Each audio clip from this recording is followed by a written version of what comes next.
नमस्कार दोस्तों, स्वागत है आप सभी का आज फिर एक नई कहानी में। चलिए देर न करते हुए शुरू करते हैं इस कहानी को। हे भगवान, जरा देखो तो कैसे पटर पटर जुबान चल रही है। हमारा बिटवा तो बिल्कुल गाय है गाय, और बहू को तो देखो। लेकिन अम्मा, गाय तो बहू बेटियों को कहते हैं, भैया तो लड़के हैं ना। चुप कर निगोड़ी, लगता है तुझ पे भी इस बहू का असर आ गया है। कभी सुना है गांव में किसी बहू को इस तरह मुंह चलाते? ये भी ना देखती है कि तेरे बाबूजी घर पर है। बेचारा मेरा भोला भाला सा बच्चा फंस गया इस शहरी मुर्गी के चक्कर में। अलका को अपने बेटे राहुल के लिए पसंद तो ताराजी ने ही किया था, लेकिन उन्हें पता नहीं था कि लड़की शहर में अपनी बुआ के पास रहकर पढ़ाई करती थी। उन्होंने तो गांव की लड़की समझकर रिश्ता पक्का कर दिया था। ताराजी को अपनी शहरी बहू अलका की हरकतें हजम नहीं हो रही थी। वहीं अलका की ननद आस पड़ोस की लड़कियों के उसके हंसमुख व्यवहार, स्मार्टनेस पर मोहित हुई जा रही थी। हाय, भाभी कितनी अच्छी है, लेकिन घमंड का नामो निशान नहीं है।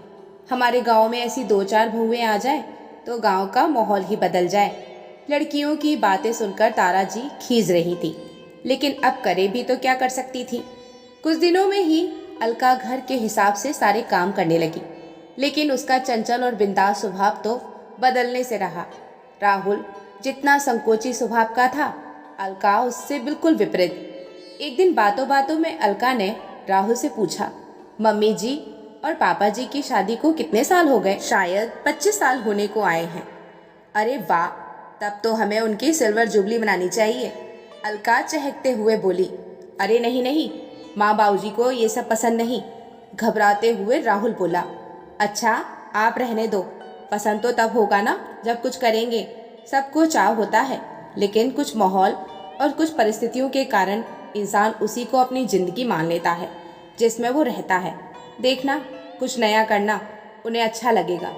अलका ने अपनी ननद के साथ मिलकर गांव की धर्मशाला में सारा इंतजाम कर लिया। बहू और बेटी को यूँ बिन बताए बार बार बाहर जाना ताराजी को बहुत बुरा लगता था।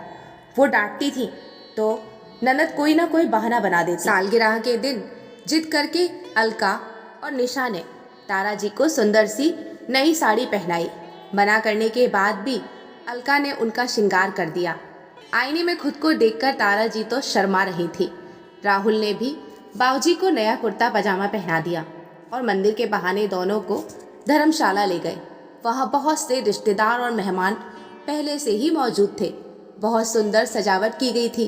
बिजली के झालर और फूल से सजे ताराजी और उनके पति की पुरानी फोटो को भी जगह जगह लगाया था, जिसे देखकर दोनों को अपने पुराने दिन याद आ गए।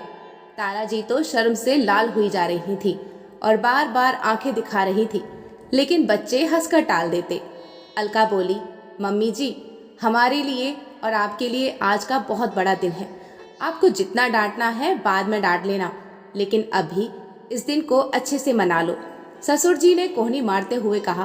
भाग्यवान, जिंदगी में पहली बार सालगिरह मना रहे हैं, और सच कहूँ तो आज तो तुम बिल्कुल वैसी लग रही हो जैसी शादी के दिन लग रही थी। ताराजी शर्म से लाल हो गई। सबने खूब धूमधाम से उनकी 25वीं सालगिरह मनाई। ऊपर से ताराजी की तो आंखों में खुशी के आंसू भी छलक उठे। घर आकर अलका ने कान पकड़ते हुए कहा, मम्मी जी, अब जितना डांटना है डांट लो। ताराजी ने उसके गालों पर थपकी लगाते हुए कहा, ऐसी ही बनी रहना बहू। तेरे आने से इस परिवार में भी हंसना मुस्कुराना सीख लिया है। सच में कुछ अलग होने का अपना ही मजा है। राहुल भी और निशा भी उनसे लिपट गए। दोस्तों, ये थी हमारी आज की छोटी सी कहानी। आपको कैसी लगी हमें कमेंट में ज़रूर बताएं। मिलते हैं ऐसी एक अच्छी सी कहानी के साथ। कहानी यहाँ तक सुनने का आप सभी का बहुत बहुत धन्यवाद।